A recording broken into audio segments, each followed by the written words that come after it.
The Accidental Entrepreneur is brought to you with the help of our sponsor, AWeber, the world's leading small business email marketing and automation service provider. Since 1998, AWeber has helped more than 1 million small businesses and entrepreneurs through its suite of web-based email marketing, automation tools, and education. AWeber, the best option when it comes to marketing your business. The podcast is also brought to you by the Alternative Board. Since 1989, the Alternative Board, or TAB, has been one of the leading peer advisory and business coaching organizations for independent business owners and CEOs across the world. By facilitating peer advisory boards, private one-on-one coaching, and strategic planning services, TAB helps business owners improve their businesses in ways that change their lives. And be sure to check out our affiliate sponsor, One of One Productions, the New Jersey-based podcast studio that produces and edits both audio and video podcasts.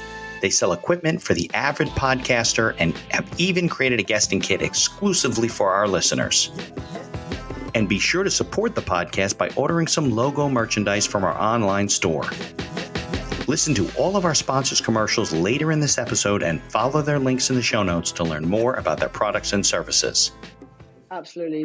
For me, the key one, especially in the agency and service space where we're at, a lot of the founders are the specialists within their business. So they're doing the sales and then they're doing the delivery.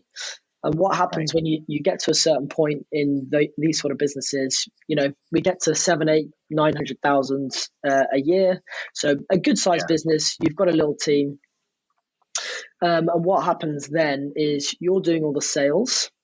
And then you've sold, and then you deliver, and then you stay at an optimum, and then you lose clients, and then you end up on this sort of wheel where you're doing the sales, delivering, lose a client, then you have to go back to sales. And what good operators and good business owners do is they'll set up really strong operating procedures and empower the team so they can just focus on sales, pass that knowledge onto the team, let their egos go. They shouldn't be delivering on client accounts at that size, and let the team actually deliver that. All right. Welcome, whoever's listening and whoever's watching out there. This is the another live episode of the show. I got two new friends from the UK over across the pond, so to speak. And this is the last live episode we're doing this year. So we won't be doing one in December. You'll tune in. Maybe we'll pick it up again in January, depending on how it goes. So if you are listening on your favorite directory, please leave us a 5-star review. If you're watching on YouTube, be sure to subscribe and like the podcast so we can keep bringing quality guests like we have today with Elliot and Dom Chapman. So let's get on with the show. The information provided in these episodes is for entertainment purposes only. It is not a guarantee of success or to be construed as advice of any kind. You should always seek advice from local licensed professionals before making any decisions. The dictionary defines an entrepreneur as a person who organizes and manages any enterprise, especially a business, usually with considerable initiative and risk. People often start a business without much choice, perhaps due to a job loss or just being dissatisfied at work, and they come up with an idea they just know can be successful. They become entrepreneurs by accident. That is to say, their success or failure happens by accident, not with intention. My name is Mitch Beinhacker. I'm a corporate attorney and a business advisor. You're listening to The Accidental Entrepreneur, my podcast about how to achieve success on purpose, not by accident. Join me along with our monthly guests where we share our knowledge and help you get a hold of your business. And now on to today's episode. Hi, I'm Dom Chapman, the other half brother of Chapman Capital. As Elliot said, we work with a number of agencies in the UK and the US, and also run Speak On Podcasts, which is why we're here today. All right, guys. Elliot and Dom, thanks for joining me. I know I think we had to reschedule at one point. Yeah, I think we had. Thanks for having us on. So, glad you guys can be here. And I know you're not as tired as me because it's probably the afternoon over there. So that's good. But why don't I know you guys have a bit of a sports background, you have a tech background.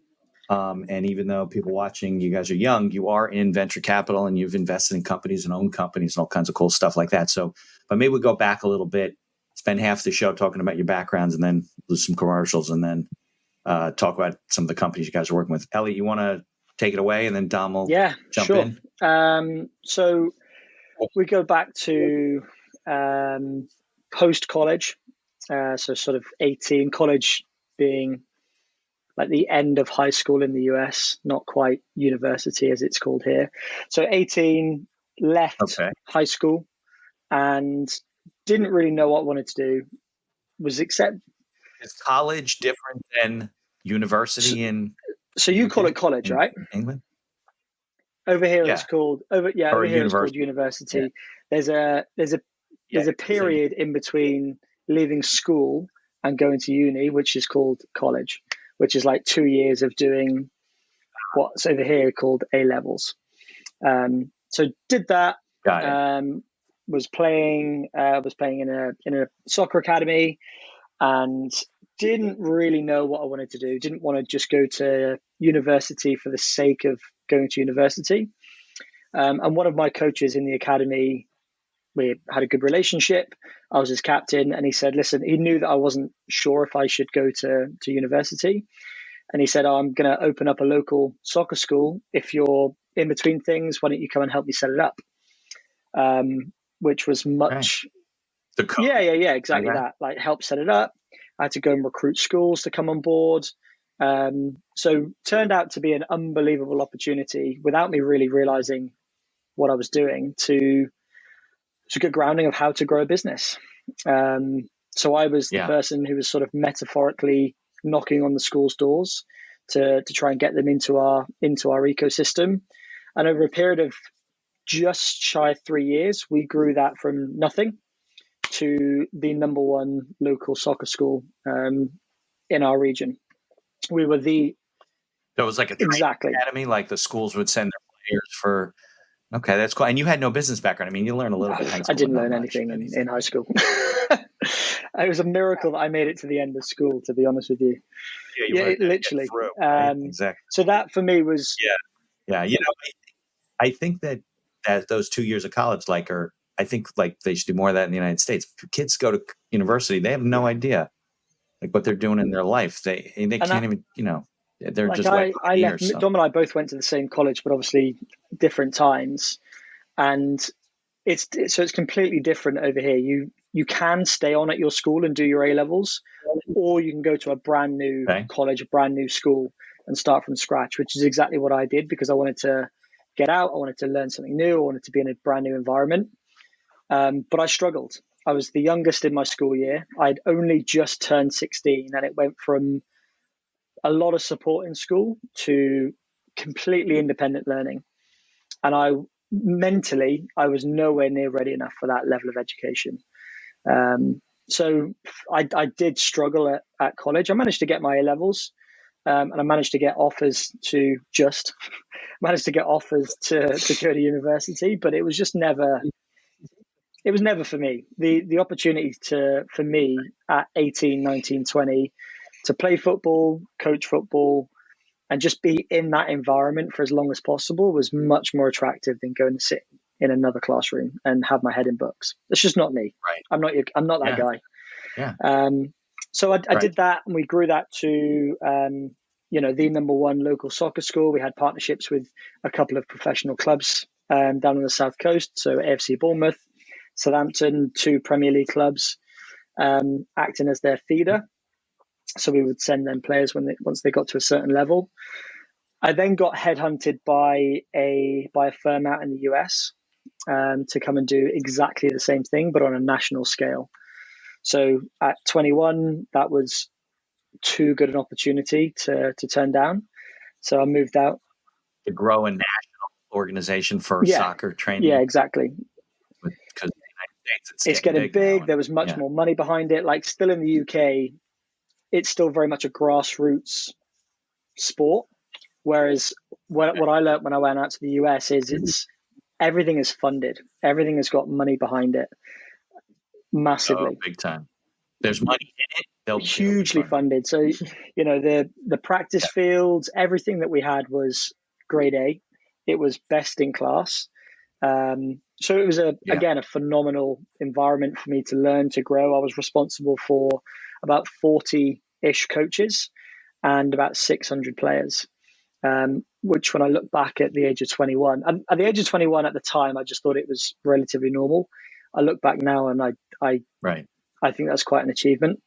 No, yeah, definitely not normal. You know, soccer or football outside of the United States was big when I was young, and there was a professional league, and the whole thing folded. Like, it wasn't like it is now. And now globally, you can watch games overseas and the whole thing. So it's really it's huge.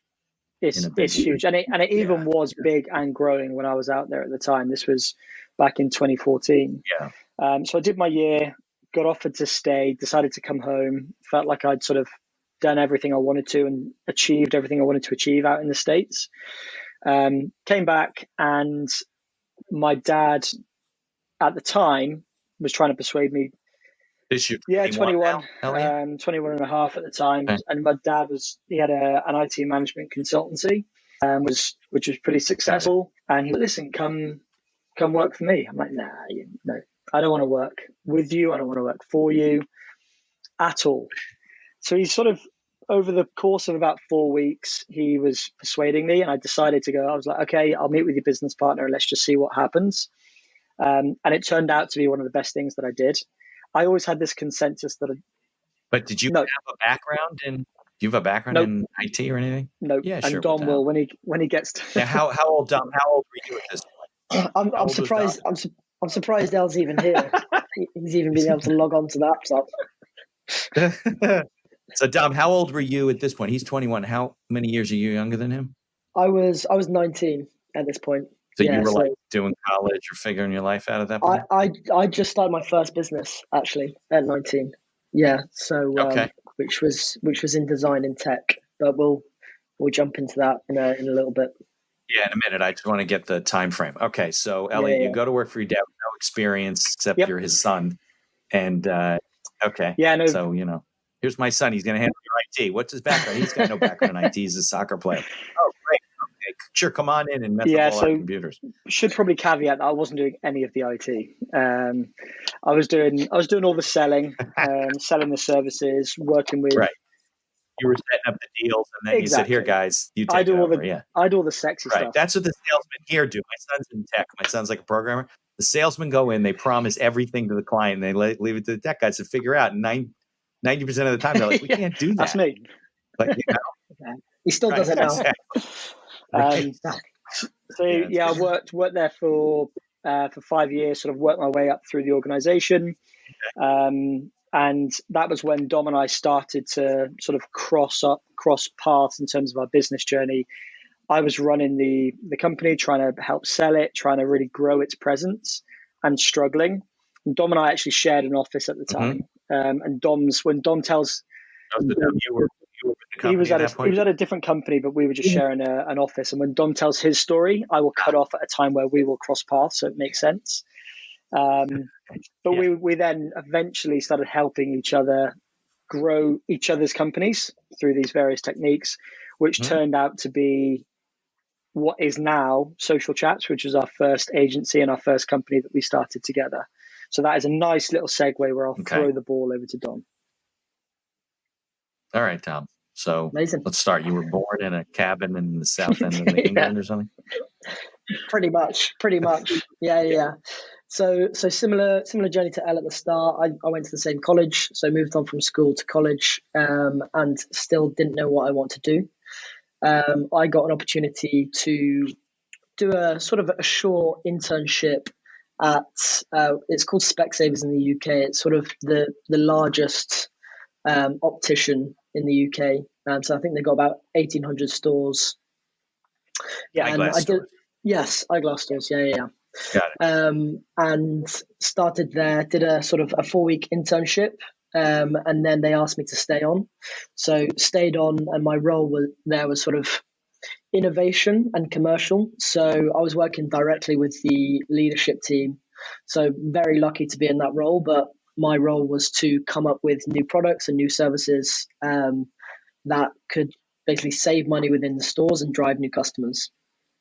So worked with a small team over a year and ran what was called hackathons at the time. So I'd get the marketing team, the opticians, developers in a room for 24 hours. I'd give them a problem, and then we would come up with the solution, build the first version of the app, and then ship it to a few stores within 24 hours. So we had like a real test in the stores. To test in a couple of stores. So you basically lock these people in a room, deprive them of food and water sleep for 24 hours, see what they come up with, and then give it a shot, test it. Pretty much. There was a lot of pizza. Oh, okay. Pizza's good. Good brain food. If you know developers, that's what they like. Yeah, that's what they like. Exactly.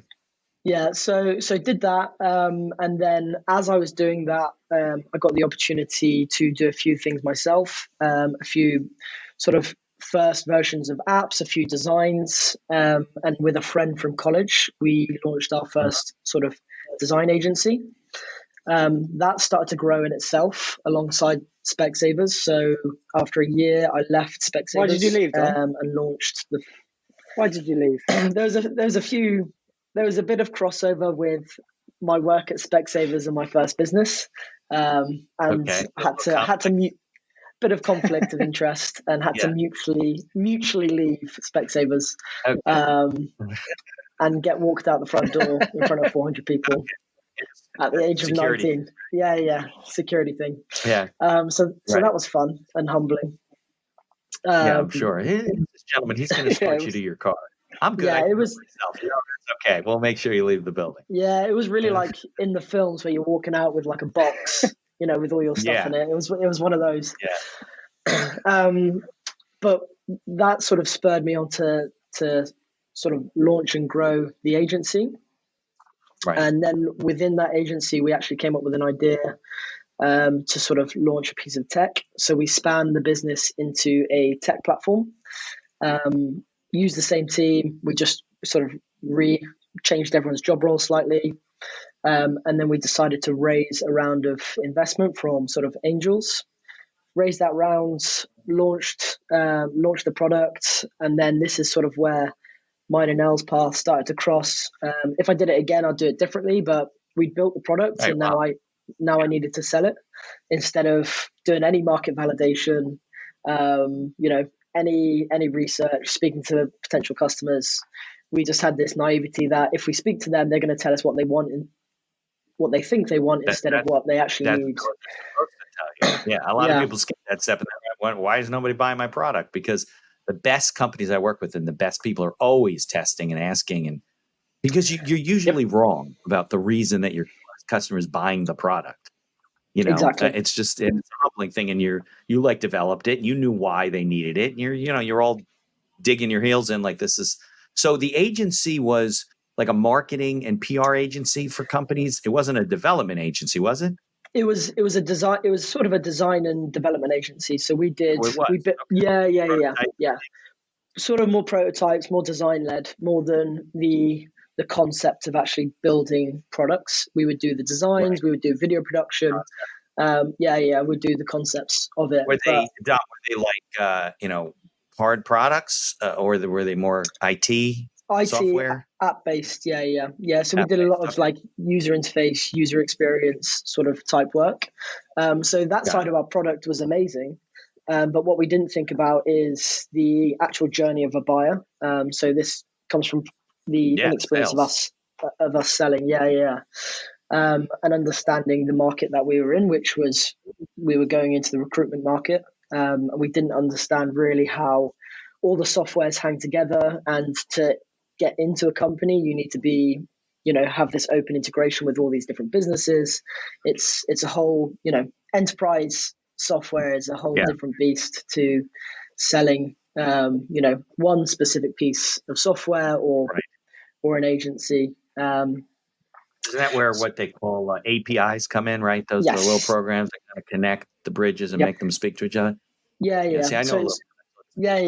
So we launched it with no APIs. Tried to sell into all these businesses, and they were like, "Do you integrate with this? Do you integrate with this?" Because we needed to push to all these different places for this to work. And we were like, "No, it doesn't." So then we had to go and build all of the APIs to integrate with all these different systems. Well, everything's really data now, right? I mean, that's my son, his major is informatics, which I don't even know if they have that over by you. And I never heard of it. It's like a new area, but it's basically programming all these apps in the database and the data that goes within the data tables. That's really what drives our whole society. Right? I mean, if you have an app, the app's going to some data table and it's pulling data and then it's using that data and then it needs to send it somewhere. Right. And so if it doesn't go anywhere, they're like, well, we can't use your software because we need the data. The speed it moves as well. Sure Like Dom, you were saying the story from like version 1 of the app to the end product was like 18 months or 2 years. Yeah. And the tech was already near enough legacy tech.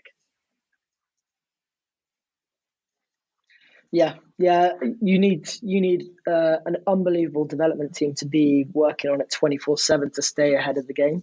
And if you don't have that, then you're just going to be behind within a couple of years.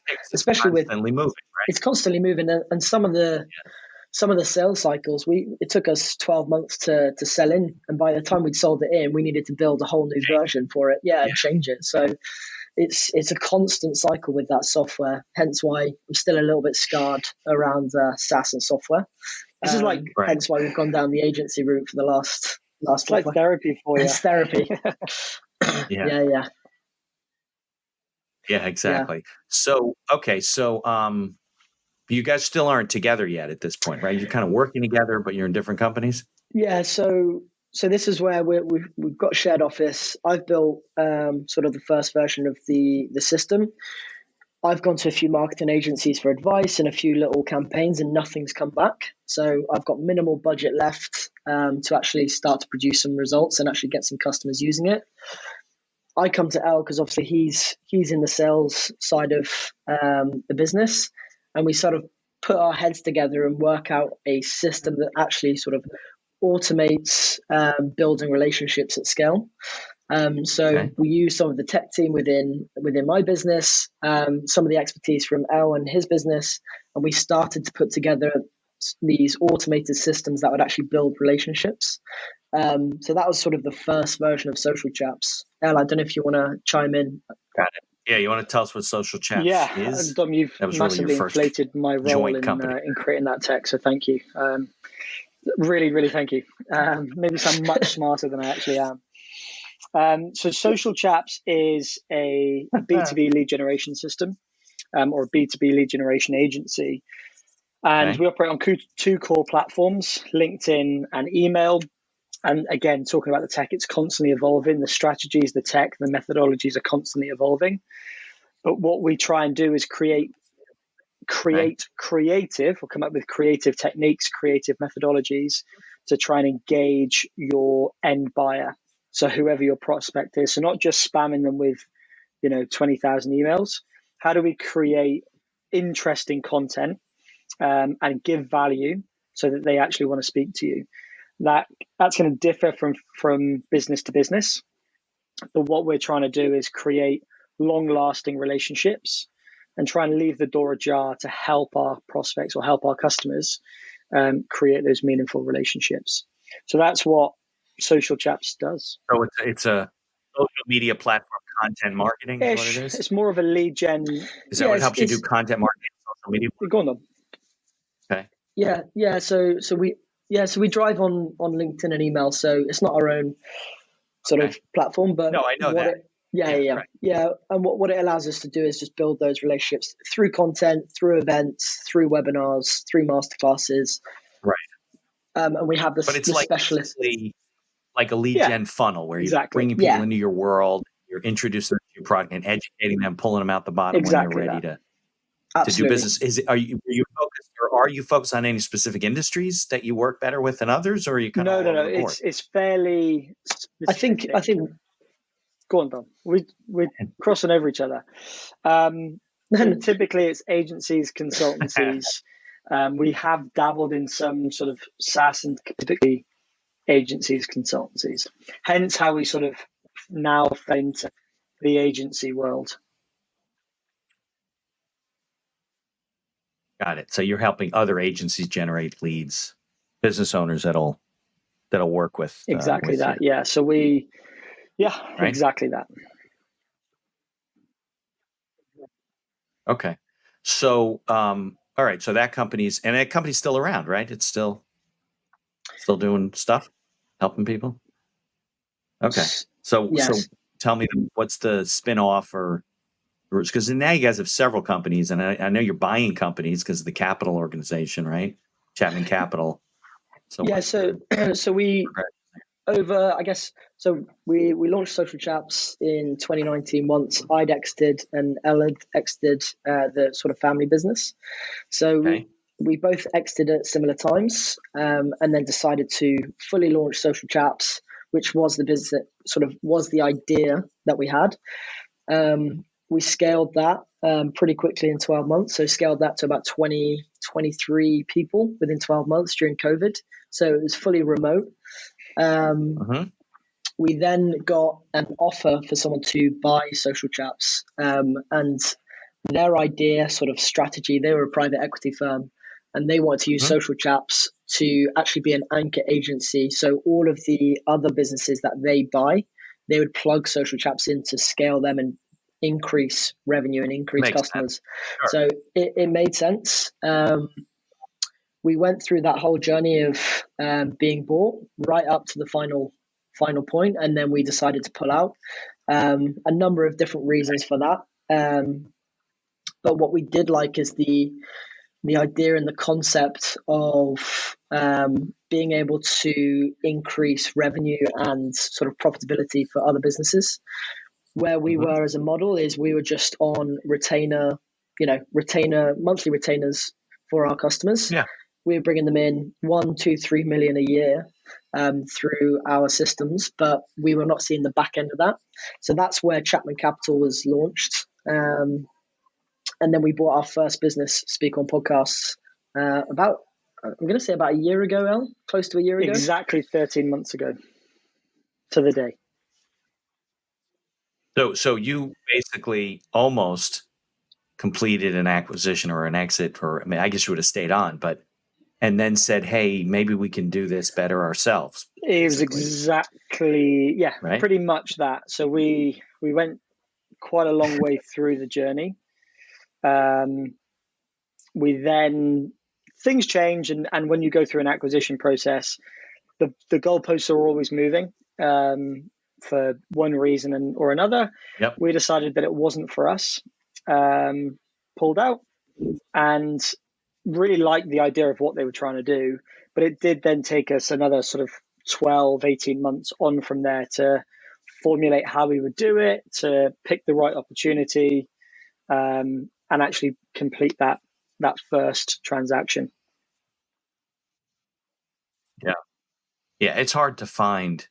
I mean, you got to kiss a lot of frogs before you find your prince, right? So you guys probably review a lot of companies and they're just junk, or they're just too messed up, or it's not your bailiwick, or whatever happens to be, right? So yeah, I think we had about 65 calls in 6 weeks at one point with new agencies that we were talking to. Yeah, I was going to say there's a very royal we. So what attracted you to Speak on Podcast?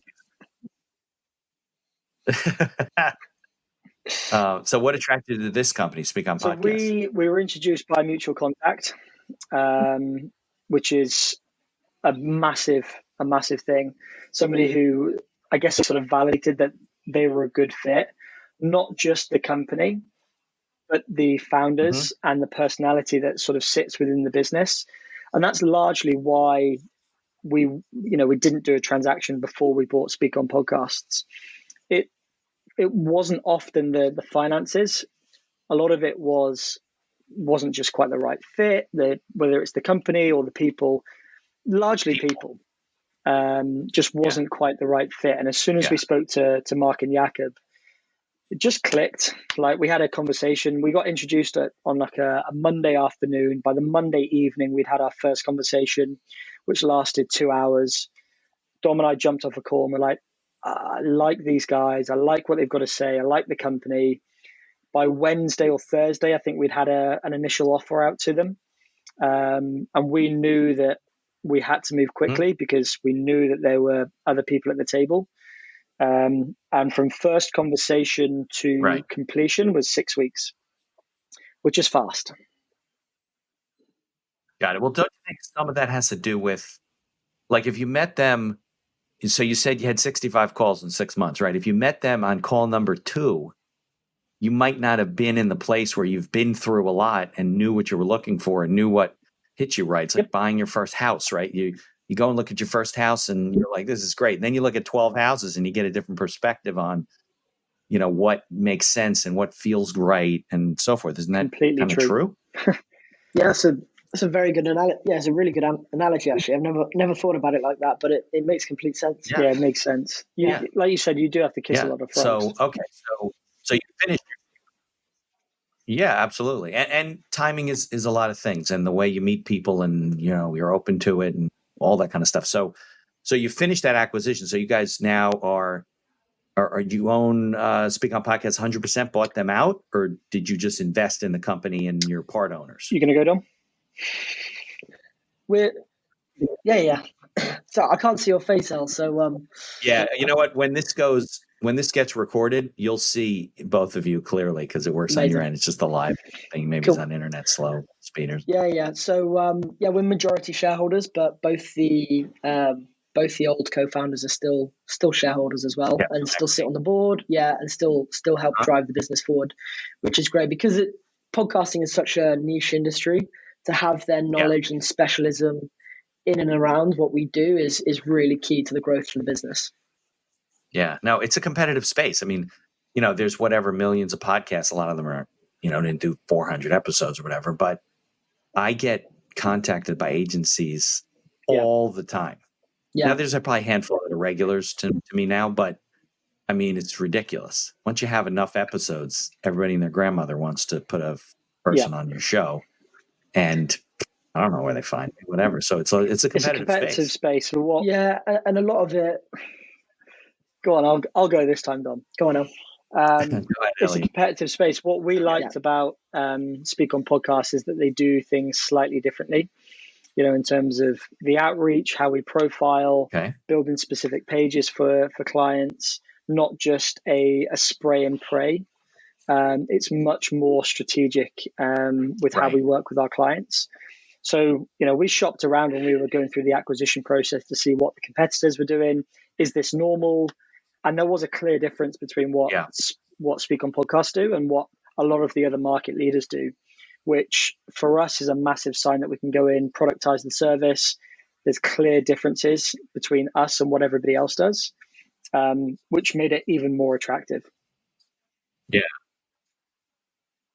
Now your clients it's kind of a B2C, B2B hybrid, right? Because you may be representing individuals, maybe they're authors, maybe they're speakers, whatever, and you're getting them on shows. But also if you're representing a company, you're still usually representing like the executive. You can't put a business on a show, right? It's got to be a person. So you're kind of it's kind of a hybrid. So are more like, I'm curious about the mix of business. Is the business more like companies you do business with and you're putting their executives on shows, or are you representing more like, let's call them solopreneurs? Because that's what I get a lot. I mean, that's what I want. I don't want people that are corporate executives, working for a company. I want to own the company, started the company, exited the company, whatever. What's the mix of clients of Speak on Podcasts? It's quite a blend, isn't it, Dom? It is quite a blend, yeah. And I guess this is the beauty of the team as well, is we have relationships with sort of 1,300 hosts now. So we wouldn't put, we wouldn't pitch an executive to you, whereas a lot of agencies will they'll get a client in and they'll just send it to all the people on their mailer lists. And I have to evaluate whether I want them or not, right? Yeah, exactly. Where we will match, we will almost do a perfect match and look at that instead of that spray and pray approach, which means we can work with, the bigger companies and the executives, and there is a place for those guys, and there is podcasts who want those guys on. Of course. And then there is obviously the solopreneurs, but I'd say it's a pretty even split across. Obviously, it's interesting working with bigger companies and putting multiple different executives on the show. Yeah. Usually, obviously, the initiative is from a marketing department, so you need to get more buy-in from those executives to jump on podcasts and split. If you're doing a few podcasts a month, it does take up time. You're talking from experience, Dom? It's a different sell internally I am. Yeah. Yeah.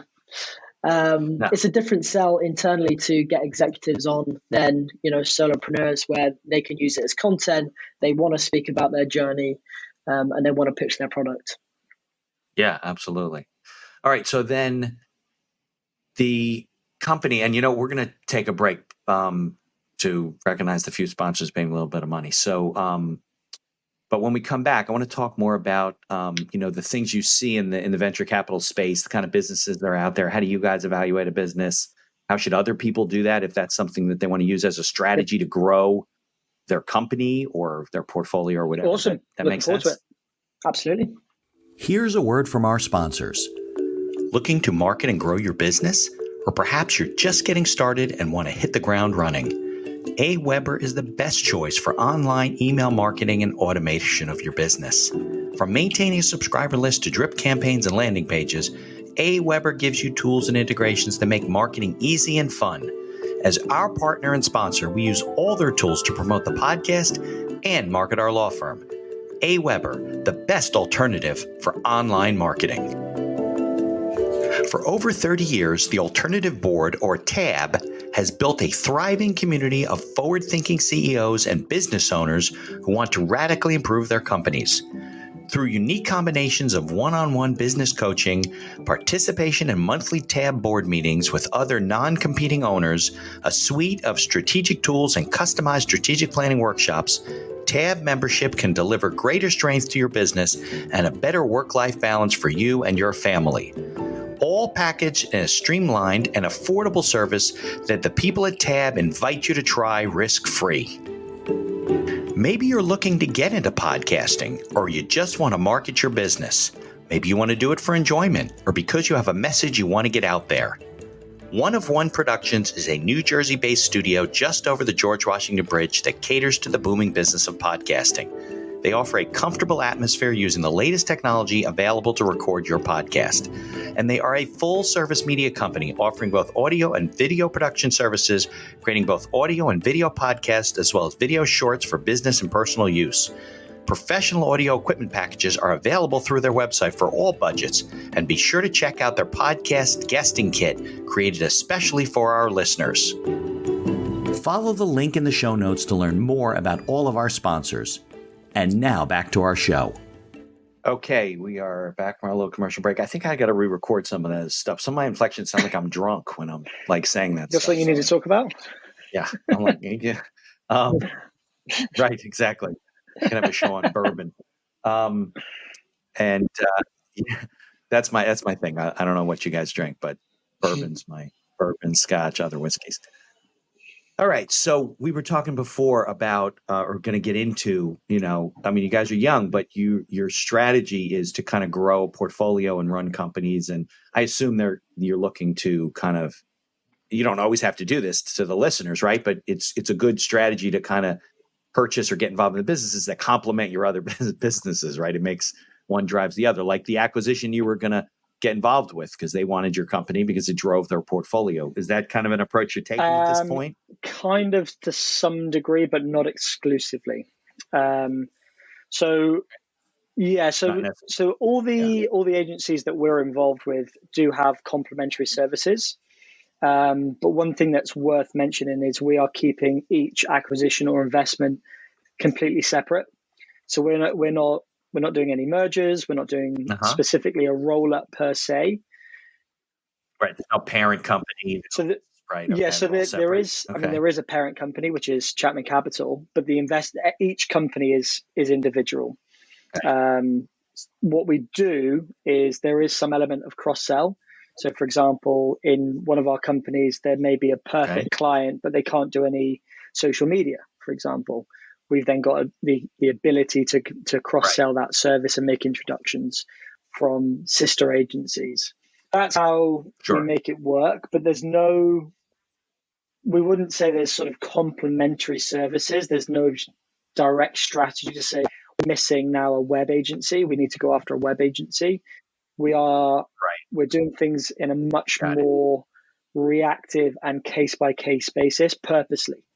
Because what we found with the investments and the acquisitions that we've made, opportunities often get presented and you can't really choose whether you want or you don't want to be involved. It's often the ones that you need to jump at are too good to be true, and you need to just make it work and somehow get that over the line. The ones where there's more time, typically there's a reason why people are trying to sell or they're trying to get out. That's you need to figure Exactly. that out, right? Because whatever they're telling you is not the reason. Exactly. They're not selling because their business is worth $30 gazillion and they want money.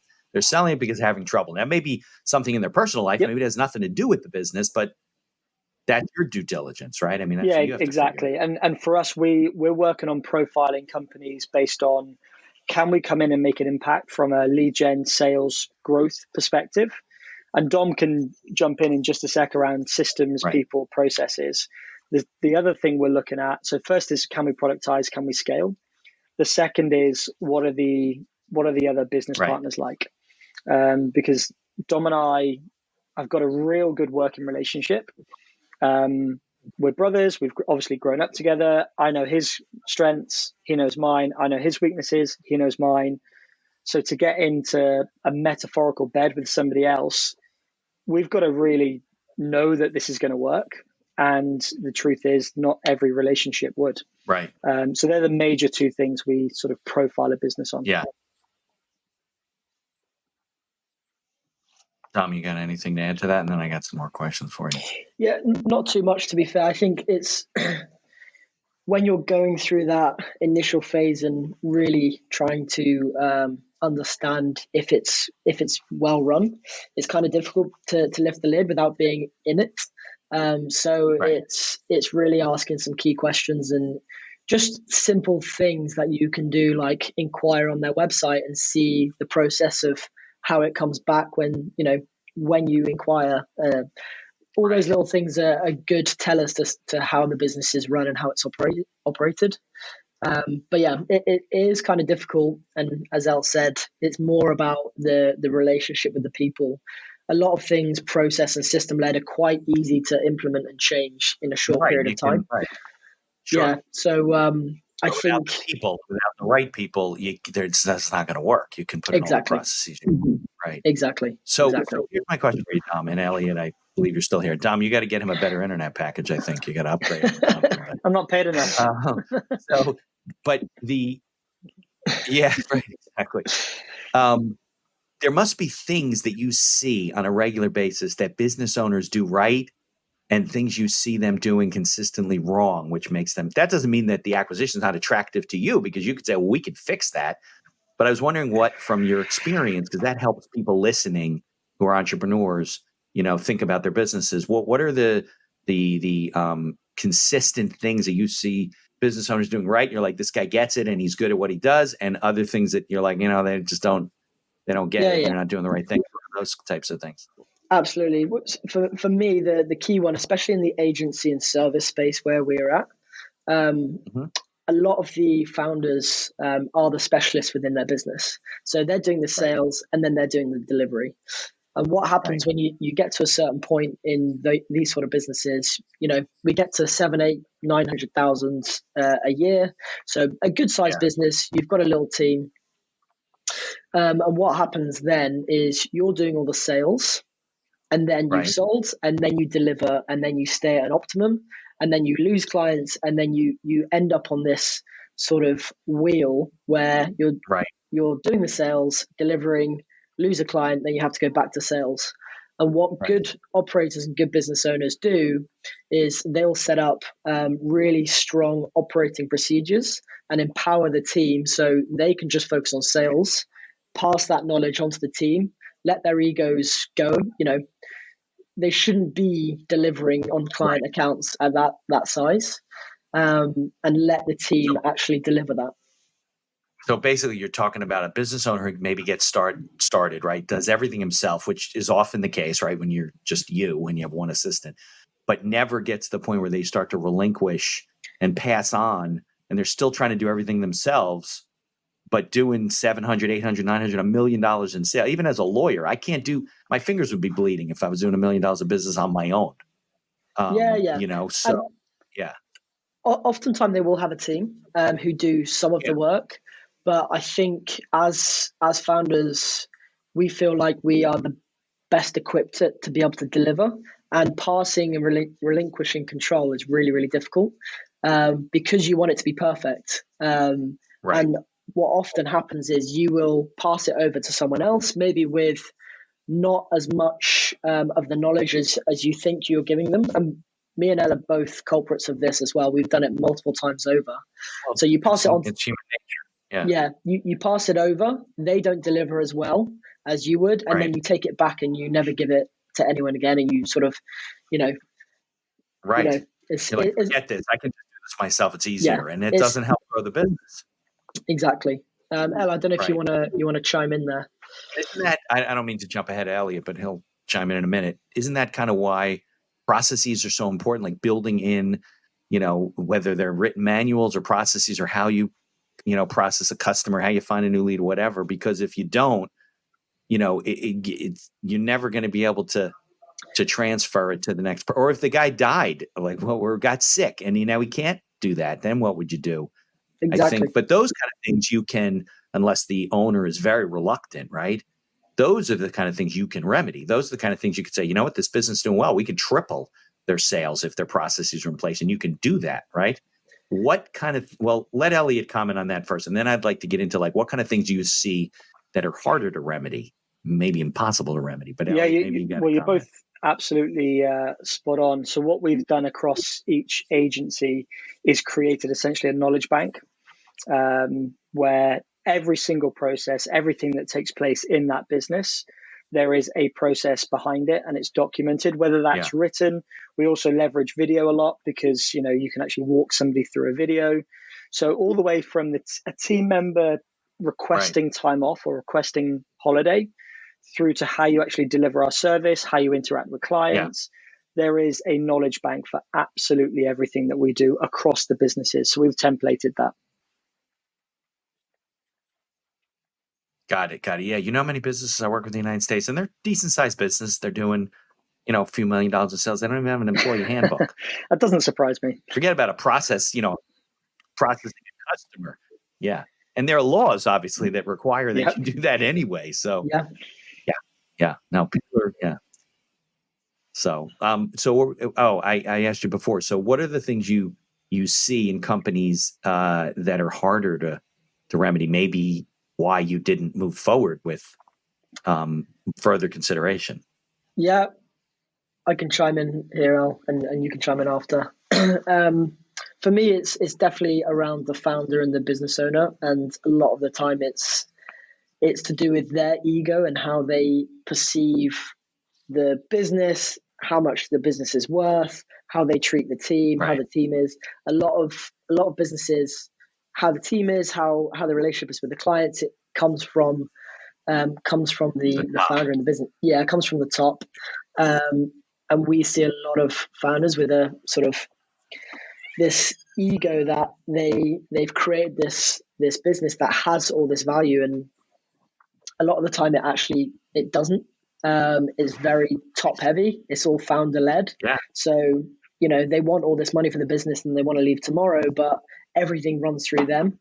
However much you try and explain to them, it's not possible.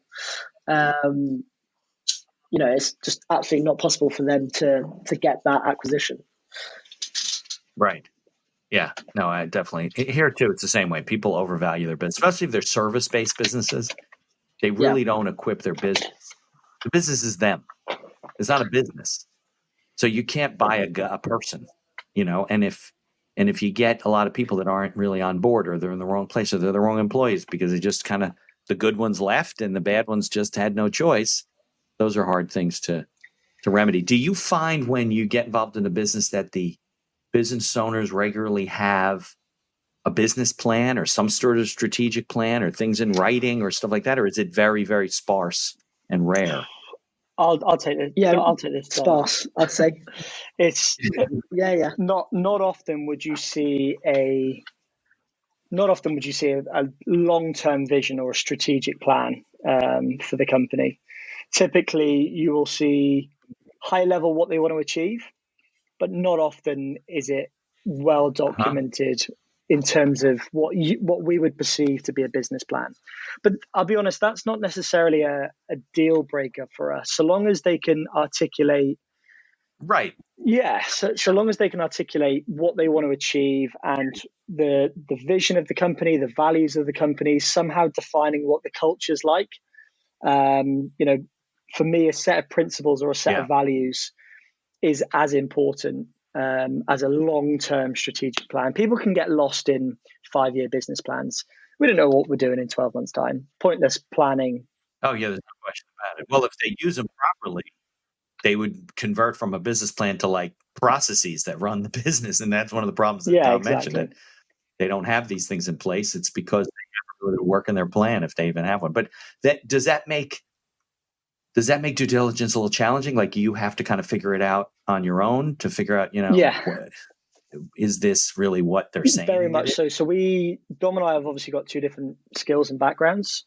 So we'll sort of assess and judge the culture and the values based on the interaction with the founders or the owners. And you do get like in anything in life, you get a gut feel on whether you're being lied to or whether these people are genuine. So we'll then take the numbers, and as soon as we see the numbers, you can quite quickly, and I'm on about the financials, you quite quickly get a gut feel on the state of the business and whether you're being told the truth. And then Dom lifts the lid on the processes. Do they have a knowledge bank that they can share? Do they have documentation on how to deliver the service? How well documented are things? So between myself and Dom, we then get together and say, listen, this is something that's worth pursuing, or we're going to need to bump the price here because there's actually a lot of work that we need to do because they've not said it's in as good order as they think it is. Yeah, well, and a lot of entrepreneurs they avoid financials and numbers and so forth because it's not creative, it's not fun. But yeah, I mean, if you know how to read a financial statement and you know how to dig into this stuff, it reveals a lot. And business owners don't always run their businesses with the expectation of selling or exiting. They run it to pay less in taxes.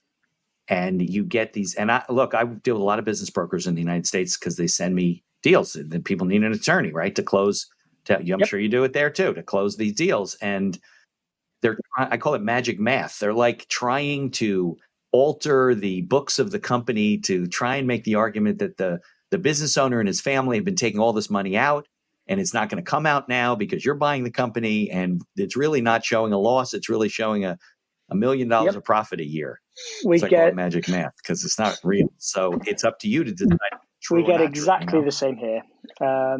We actually had a deal that would have been a bolt-on service to one of the companies. It was a tech platform. Would have been a great bolt-on. But it was exactly that. It's they were spending about $250,000 a year funding this new venture through this other company. And the argument was, well, we're not going to be funding that. So there's $250,000 in profit. And it's, there are with numbers and with the finances, you cannot, it is fact. There's no fiction. You can't move numbers into a different place. You will still get the end numbers. You can also, there's only so much you can do in terms of projecting the future in terms of the finances. We are not accountants, and I say that as a positive thing. No offense to any accountants out there.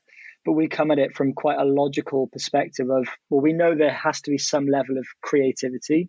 We appreciate that people run companies to pay taxes and to fund families and to fund lifestyles. We're entrepreneurs by trade. We are not, I would call ourselves, we're not particularly business people per se. We are literally the definition of what your show is called. We've stumbled here. There's been no magic formula to get here. We've accidentally landed where we are. So the numbers, we get things being creative, but you can't move numbers to where they're not. And also by the argument, any argument about the future value, or that's not in the P&L anymore, or that's not going to be on the balance sheet, is a really, really difficult argument to have because it's not fact yet. Right. And one of the problems is you're buying it to build value, to create value, to maybe get financing in the future, to bring in other investors. And if you got this bridge that you have to then cross to somehow fix the way that they're accounting for the profit and loss of this company, it may be a bridge you can't cross. It's challenging. You know, look, when the numbers start coming in and become real, they're not projections anymore. Yeah, you're like, well, you know what? Now that we took over, we need 3 other people to replace this guy, and there's the 250. And it also changes, you know, or something happened. Yeah, sorry. It changes how you can potentially finance the acquisition as well. You know, if in particular circumstance, you might be leveraging the balance sheet to try and get debt into the company or against the company to then relieve them of the company. That you wouldn't be able to do that if the finances aren't in good order. Equally, if the finances aren't in good order, no bank or lender, no bank or lender is going to go with anything except what's reported to the taxing authority. And in the same breath, because that's what why would Dom and I put our own money into something that isn't that accurate? It's the same argument. Right, exactly. You should be using, and people listening should be using the same criteria with their own money that someone who would lend you money to buy the business would use. And I know lenders, I'm sure in the UK it's the same thing. You know, they have certain statutory requirements and federal requirements, things like that an individual wouldn't have, but you still should apply the basic principles of, you know, of good, sound business judgment when it comes to reviewing these businesses. I'm sorry. I just tell people, listen, if you want to, and I know the good ones that I know, they grow businesses, they pay their taxes, they do whatever they do, and they do it with the expectation of growing value and eventually exiting the business. And it becomes a lot easier when they don't play around with they make real numbers. They don't have to try and backpedal and explain what these things are. So no, I appreciate all of your comments. And it seems to be that there are similar like trends by you versus in the United States. It's, business is business, right? Can't make it up. I had a business where the owner was like in the 90s, I think. And they were saying the whole thing where their family in the business, not going to be in the business anymore, this whole thing. And I was helping evaluate for a client of mine. And I said, well, the biggest problem you have is you're trying to fix all this stuff. And this guy could like die in the middle of the transaction. So they couldn't get their handle on the financials because they were a mess. And lo and behold, another group came in because they wanted the real estate. I forget what it was. There was a big building involved. They bought it. They didn't get through closing. The guy died. So then they had to deal with his estate and his family and the whole thing. And I don't know what happened. We decided not to. Funny enough. Yeah. That sounds messy. It is what it is. Yeah. So, okay. So we're coming up on an hour about, so you guys have any last minute comments you want to make, advice for people, how people can kind of follow you, interact with you, get in touch with you? Elliot, you go first and then Dom, and then we'll. Yeah, cool. So if you want to get in touch, drop us an email, Elliot, ELLIOT, @chapman.capital, or you can follow us or drop us a connection request, each of us on LinkedIn, Elliot Chapman or Dom Chapman. My passing comment would be similar to, I guess, the lessons that Dom and I have learned in the past, which is don't focus too much on creating the perfect brand or the perfect website or the perfect service. Try and sell something first and then re-engineer and deliver the service. So what we typically do with any new business that we're starting is we'll create an introductory offer where we'll say, listen, we're only doing this for 5 customers. It's going to be 50% off. And the reason we're going to do that is you're going to be a case study. It's a brand new service. Right. This is what you'll get in return. Yeah, you're testing the market, right? Testing the market. But you're transparent about doing so. You're not selling any lies. You're transparent about what you're doing. Yeah. Sell it and then engineer how you're going to deliver that. Use those 5 as your guinea pig, but I see too many people trying to, give off their service for free at the start. You don't need to do that. You can get paid to do so long as you're upfront and transparent. So anybody that's looking to start out or go into a different field, service-based field, then that's what I would do. Yeah. So it's kind of like a don't wait till the lights are all green to head towards town type of a thing, right? You can, because there are people like that. They just got to be perfect and they use it as an excuse to never do anything. Yeah, pointless waiting until it's perfect. You're never going to get there. Good advice. Good advice, Dom. Yeah, so mine would be slightly different because I agree with everything El said, but he's already said it. Usually I'm the one who goes first on these, so I get in first.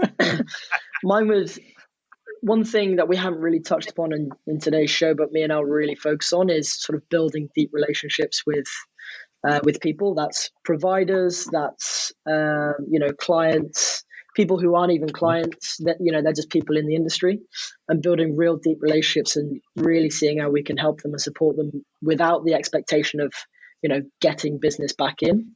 And I think over time that's helped us. We've had relationships with people nearly 10 years now that we've been supporting them, they've been supporting us. We've gone for coffees, we've gone for drinks, we've made the introductions without the expectation of it going anywhere. And I think not enough people really focus on building those long-term relationships. If they don't get something in return within, a couple of months, they'll move on to the next person. And I don't think that's the attitude that you should have, because the most fruitful relationships are the ones that you have over a long period of time. That's where the trust is built. So if you can, focus on building, long-term relationships. Very good. Okay. And we'll put both of your emails, if that's okay, in the show notes. Absolutely. Speak on podcast. Put all the links in there. They're not in there yet because we're live, but when I redo them. So if that's good, let's go to credits. Stick around. And I thank you guys for coming on. I appreciate it very much. Loved it. Thank you. It's been a pleasure. Thank you for listening to this episode of The Accidental Entrepreneur. Opening and closing music written and performed by Howie Moskovich and made to order music. For information about Howie and his music services, please follow the link in our show notes. If you like the podcast, please tell others about us. You can find us on Apple Podcasts, on Amazon Music, Spotify, Google Podcasts, and most of the other podcast directories. If you like what you hear, please leave us a 5-star review and feel free to share our episodes on social media. If you have any questions or comments, ideas for the show, or you'd even like to appear as a guest, reach out to us by email at info@beinackerlaw.com. The Accidental Entrepreneur is hosted by Mitch Beinacker and produced by Beinacker Law. If you'd like to learn more about our business and legal services, you can find us on social media or visit our website at beinackerlaw.com. Thanks for listening, and be sure to subscribe to our feed to be notified of all future episodes.